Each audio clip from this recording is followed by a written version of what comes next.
I am really excited about this part. Dominating a community. We're talking about geographic farming here.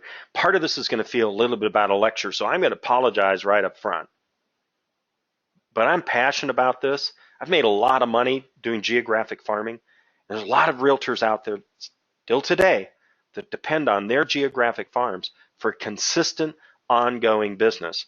The exciting thing about working a geographic farm is the challenge in our business, whether we're trying to add more business or we're brand new, is that we're constantly looking for new business. But once we've decided to dominate a particular community, then even if we talk to somebody when they were an expired listing, every single week they keep getting stuff from us and they're in the game. So here's my first lecture point and my first warning. Farming is taught incorrectly, and that's why 95% of agents, 90% of agents fail at it. Excuse me. It's taught incorrectly. It's taught incorrectly quite often by title reps. Here's an idea. If you're going to do anything in your business, take advice from somebody that's had extraordinary success at it, not somebody that thinks they know how to do it. And the reason farming's taught incorrectly, and I know this sounds like a lecture, but I'm real excited about this because this is the moneymaker. This is what makes our business fun. This is what keeps you in the business. That's why they say listers last. And it's easy to do. It's inexpensive to do. You just got to go out and do it. It's because agents are taught, I've got a great mailer for you that'll identify people in those farms that are more ready to list right now. I've got the secret website. I've got the greatest newsletter. And they tell agents to go out there once a month and wander around with a newsletter. And once a month then ends up, once every 6 weeks. Those things just don't work. They don't work. It's called a geographic farm because, well, it's like farming. So look, this is not difficult to do. I'm going to give you the exact approach to use. And whether you take on a really small geographic condo farm or you decide to do it at a bigger scale, I highly recommend that you at least add some piece of geographic farming to your business. And once I take you through this and simplify it, I think you'll see that although there's a weekly investment of your time and a little bit of money that's needed, this is so doable. So let's get started. When we talk about it being a weekly investment of your time and money, here's the exciting thing, and this is not taught. Dropping a flyer on the front door every week is more important than door knocking. That's right. Getting your face in front of the homeowners every week is more important than door knocking. And that's exactly the opposite of what's taught. And getting your face out in the community on a consistent basis assures that eventually, as people start thinking about selling, they're going to contact you several months maybe before they're even planning to sell. You're going to get in the game sooner. So you're going to get some immediate business and you're going to get in the game sooner. So when we talk about what are you handing out, well, I showed you some things way back in the marketing session. Here's what I want you to understand. A black and white flyer that looks nice is fine. It doesn't have to be in color. You don't have to start out with a lot of money in this game because nobody is probably executing it this way, and that's why nobody has market share. Farming is what it's decided. So when I hear agents tell me they have a farm and I ask them what they're doing, they really have a field of weeds. Because if you prepared your soil and then planted the seed and you didn't get out there every single week and water it, it would turn into weeds. And that's why it's called farming. It's a seasonal investment that never goes away. If you want to reap the rewards in a geographic farm, it will directly be in connection with the energy that you put into it. I'm giving you the step by step. All right, so I recommend that if geographic farming is going to be a big part of your business, select at least 500 homes, and 1,000 is ideal. And so listen to the number. We used to hope to find 10% turnover in a particular neighborhood, and we would identify that as a good farm. Nowadays, in most marketplaces, it's kind of hard to find 10% turnover. That may shift, but currently that's a little bit hard to find. But let's just use 10% turnover, and let's say you were farming 500 homes. That means that in that area, 50 homes would go on the market every year. And if you just got 20% market share, that means you'd have 10 listings a year that you're consistently selling in that geographic area. That's huge. That's your 100K there in most cases all by itself. Now, if the turnover is only 5%, now it's 25 homes that are selling, and you might end up with 5 home sales. That's still a good return on your time and your investment. And for those that are more aggressive and more at the doors and more execution, there's no reason you couldn't get 30%, 40% market share, because nobody is doing this. Nobody's doing it.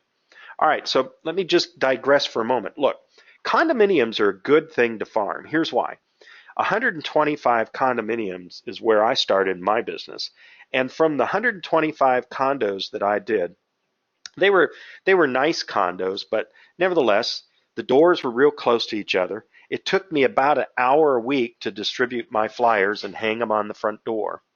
And eventually I averaged 6 to 8 sales every year there. And even though the selling price was lower than single family homes in the area, over 50% of the time, those homeowners bought a larger home using me. And because it's a smaller community, there is more turnover. So in a lot of your condominium townhome areas, or those small single family detached homes that are kind of coded as condos, hey, look, the doors are right next to each other. The neighbors are right next to each other. They're meeting at the pool more often. Do not ignore condominiums. And if you're new, wow, it's so easy to price them. It's so easy to help the homeowners understand the real value, because you're just comparing a plan A with a recent plan A sale, plan B, et cetera, et cetera. Easy to do, easy to master, easy to get in there and market to them. You know what, guys and gals? It's easy money. So condos are not a bad thing. If you're going to farm, don't separate your farms by great distance, because remember, if you're doing some condos and some single family homes in the same area, no matter when you're holding open house, everybody's seeing you work. Everyone's seeing you work. 500 homes as an example, unless you pick a really hilly area, or an area with a lot of single loaded streets, or an area that has acreage, if you're picking tract homes, 500 homes will only take you 5 hours a week to deliver the flyers. And eventually you could have your kids on the other side of the street. You could hire a neighborhood kid to help get your flyers out, 10 cents a door. So you could see even 1,000 homes per week would only take 10 hours a week of your time. Eventually, the majority of your business is probably coming from those 1,000 homes. I know realtors that are doing 2,000, 2,500, 3,000 homes. Hey, you know what? Eventually, as you build your business, you build your cash flow, this will be even easier to do. All right, so step 3 is intimately understanding your geographic farm, intimately understanding every property, and doing the kind of research that makes sense. And again, going back to our previous session on targeting leads, understanding that some of those are non-owner occupied. Some of those are non-owner occupied people that may still be upside down on the loan on their property. That's possible. So some have tenants, obviously. Some were previously for sale by owners. Some were previously on the market as expired and canceled listings. You want to look back and see who previously tried to sell their home. You want to look in that farm and see who recently leased those properties out using the MLS, because if they leased it 9 or 10 months ago, that lease is coming due and they may be thinking about selling. I want you to understand that each of those properties is an individual account worth an average of maybe up to $18,000 or more to you, and I'm using a 300K price range at 6%. Obviously, it can be worth even more because you're going to get more sales out of those listings. Some of those sellers are going to use you to buy. All right, so you're going to execute an 8x8 campaign immediately in the geographic farm that you choose. Look, you can get Check with your broker on this, check with your individual board of realtors. But you certainly can get your lenders and affiliates to co-sponsor your marketing materials. Maybe they're paying for printing. Maybe they're helping you get out there and farm. Lean on your affiliates and stop being a mule for them. Find affiliates that are really going to support your business and have them help you execute these campaigns. Find a lender that will help you mail the absentee owners in that farm. So immediately you're going to execute an 8x8. Now look, you could do that over 8 weeks and you're so in the game. Remember, you're top of mind. You could do it in 4 weeks and you're really accelerating your opportunity. If you do it in more than 8 weeks, it doesn't work.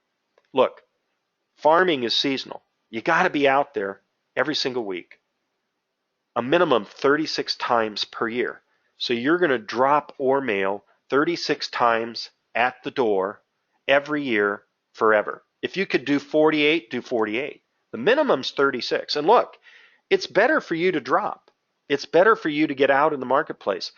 Walk the farm and drop. You could do that early in the morning. You could do that in the evening when it's cooler, if it's summertime. And just drop your flyers. You're not out there door knocking and dropping. You're getting your flyers or your notepads to the front door. Schedule that separately from when you're going to do 1 hour of door knocking. So you see we go to the next point. It says visit your customers at the door 1 hour each week. You do that separately from when you're going to door hang or drop at the front door. You know what? If you're out on the same street every Tuesday afternoon, the same streets, the customers will actually look for you. They recognize you. They see you out there working. That's a big impact. That's how you gain market share over the other realtors who are just throwing something at the front door once in a while, because you're out there every week. When you're out there every week dropping, you're going to notice the vacant property. You're going to notice the customer that's getting new carpet in, and you're going to ask the carpet person, hey, are they just upgrading the house, or are they thinking about moving? Are they thinking about selling? You're going to notice when tenants are moving in and out of properties. You're going to be able to talk to those tenants. You're going to run into people who are just working on their garden, and you're going to be able to have a nice conversation, start building relationships with them. Visibility out in the geographic farm, especially your first year, is huge. It's huge. The reason agents fail is maybe they do the 8x8, but then they think they can just hang out there once a month. That will not work. That is the recipe for failure. If you're going to commit to do this, commit to do it. Don't just try it. This is the recipe for success. You have to stay with it. Remember, it's focus and endure. You got to believe, commit, focus, and endure. Stay out there in your geographic farm. Interact with people, and you're going to have success. Even if it's 250 homes, that's only 2.5 hours a week at 2.5 cents for a black and white flyer that you get supported by your affiliates. It's just your personal time getting out there and enjoying what you do for a living, meeting people, engaging in the community, coming from contribution, giving them information that has value. And I'll show you the kind of information that you use. This is easy to do. It gets to be fun. After 8 drops, you feel like you belong there. You don't feel like a stranger. People see you, they trust you. They recognize you, they trust you. They see your car parked, they know you're working. It's huge. Let's talk briefly about how you choose your farm. So number one, you want to talk to a couple different title people. Remember, they usually tell you how to farm incorrectly, but they do have awesome tools. So they've got some great tools. You know what? We used to have to do a lot more work to get this information in the old days, 10 years ago. Nowadays, you've got so much great stuff right at your fingertips. So most of the title companies do a great job. So talk to a couple title people, though. Interview a couple of different title officers. Find out how they're going to support your farm. What you're looking for is, number one, a farm that's preferably close to home. Number two, one that's not hard to walk. It's not hard to walk. If the doors are closer together, great. That makes it easier. All those things you want to take into consideration. You want to make sure there's at least 5% turnover, maybe 10% turnover. It'll be hard to find 10% turnover. You want to make sure that you kind of relate to that farm. And I'll give you an example. I had an agent that I worked with and coached, and she decided she was going to do some geographic farming, and she picked this really difficult upscale country club community. And I asked her, well, do you play golf? And she really didn't, and she didn't relate to it at all. So my next question was, well, that's the kind of individual that lives in a country club community. Is that necessarily exactly the perfect fit for you? And you know what? She chose a community not too far from there that was more who she is. And she did great. She did great. Not to mention that country club community had less turnover. Those people are there longer. Think about it. They're buying by a country club. They're not going to move as often. And it was harder to get to the property. So it made sense. So choosing your farm, you got to just go there and take a look at it and see yourself out in that community.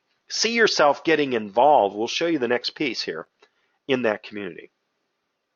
So you're going to order a farm package from your title rep, and you're going to get familiar with all the tools they have to help you. Not hard to do. Again, I'm going to tell you before I move on to the next piece. This is the recipe for success. Dropping every single week and going back into your farm each week and door knocking 1 hour. Look, real quickly, if you went out and door knocked and you met Sandy Seller on B Street, don't go back and door knock her again. That's not important because you're door hanging every month. Just make a note. You met her. You got her email address. Don't door knock that door again. Your goal is to get out in the marketplace. Go ahead and door knock 1 hour per week. That could be early in the evening. That could be on Saturday afternoon when people are home. Later in the afternoon, more people are home. You're going to meet more people. You're going to accumulate more email addresses. You're going to build more relationships. You're going to get more referrals. You're dropping and you're knocking at a different time frame. And you're going to reinvest 10% of your gross commission back into the farm. And let me show you why. Because the people that really dominate a geographic farm consistently market and have a conversation that builds relationships. So here's some of the things you can use for marketing. Now look, you don't need all this stuff to start. Right now, you just need a flyer at the front door. Black and white's fine every single week. If you have the money to make some more of these investments right now, do it. Great, fantastic, do it. If you don't worry about it, you will. Get out there with your flyers and don't cut your flyers in half and just put a full flyer out there so people can see it. Half the time they're just going to look at the flyer, see your face on it and throw it away. But week after week after week, they know who you are. All right, so some of the things you could use is a monthly contest where you're giving away dinner for two or you're giving away movie tickets. It could be a quarterly contest. Has to be of some pretty good value. We used to give away every quarter seasonal Disneyland passes. They weren't as expensive then. Families really loved them. We got a lot of people to enter the contest. Notepads still work great. You're going to do just listed, just sold flyers. If you don't have your own listing or your own sold, again, check with your individual broker for their policies, check for your individual board, but you can use other agents in your offices, just listed, just sold. Check your policies and just say new listing, recent sale. Market statistics, very important. You know what, again, you can just use market statistics almost out of your MLS. You could go into Zillow and download some market stats, and you're just going to cut and paste it into a consistent flyer that has your face on the top, the name of your company, and the services and your phone number. Children's seasonal contests, you'd be amazed how Easter coloring contests, how well they work, where they send you what their children did. They put it in the mail to you. And you just go back and make sure every kid wins something, right? Seasonal contests, joining the PTA, HOA, coaching teams, sponsoring teams. Only sponsor teams if you're going to be out at the field. If you think hanging your sign up on the baseball field is going to do you a lot of good, it's not. But if you're there and your sign's there, that makes a big difference. Creating area visibility is about driving the area all the time. It's about people seeing you working, participating. Organize and participate in fundraisers. Calendars actually work. You could do a flyer. Again, your face has got to be there somewhere, right? So they can see you. You could do a monthly blank calendar. People will hang it on their refrigerator. Refrigerator magnets work. Holding garage sales work, but you got to put a lot of energy into that. You got to market it ahead of time. You got to put lots of garage sale signs out with your name on it. Food drives work. We eventually bought a golf cart and we put the name of our company and organization all over it. We had flags flying. We had the back done so we could put 2 kids, and all I was doing, now this was a couple years into my business, was driving those streets every afternoon. I dropped the kids off at one end, they delivered the flyers, and I drove around and talked to people. Huge, huge. People see us driving the golf cart. They know who we are. We've got kids delivering. It was fun. We had beverages on there. If we did a garage sale, we were delivering donuts and coffee out there with our golf cart. Provide garage sale signs for homeowners. Let them know that if they're planning on having a garage sale, contact you and you'll place the garage sale signs out for them. You know what? I understand you need to check with the HOA rules before you do any of this, but most of this is very easy to do. All right, so you're going to put those out. Well, if they're calling you on a garage sale, they might call you because it's a tenant that's moving. Why are they doing a garage sale? It's a great service. It gives you another reason to have your signs out there. Seasonal items such as flags and Easter notepads, Christmas notepads, those kinds of things work. Eventually in your budget, you're going to want to make sure you hand out a notepad. You know, those are costing like 15 cents these days. Every single month. That would be one of the things that you get to the front doors, those notepads. I can't tell you how many times I'd go into somebody's home and they'd have a notepad that I'd given out 2 or 3 years ago. How many times out in my farm people would come up to me and just thank me for those notepads. So these are the things that make you the dominating person out in a community. They're actually fun to do. You're coming from contribution. You're creating visibility. None of this is difficult to do. All of it's real easy to do. I want to encourage you, whether it's your first condo farm, 250 single family homes, 500 homes, this is exciting. This is the kind of business that you can do. There are expired listings in those farms. There are for sale by owners. You can go out there and start building the future of your business. It's leads, listings, and leverage. Listers last. Having a geographic farm that you're executing just this process will pay off. Remember, don't try it. Commit to it. 36 to 48 weeks out of the year. Imagine eventually where you are mailing the farm twice a month and then you're out there twice a month. But the moment that you pull out of the community, where you stop volunteering, where you stop providing extra value, where you stop doing personal visibility, you'll see your business drop off. This is doable. You can do it. It's being done by the top agents all over the country. It's show me the money time. And you know what? I'll see you on the next session. Thank you.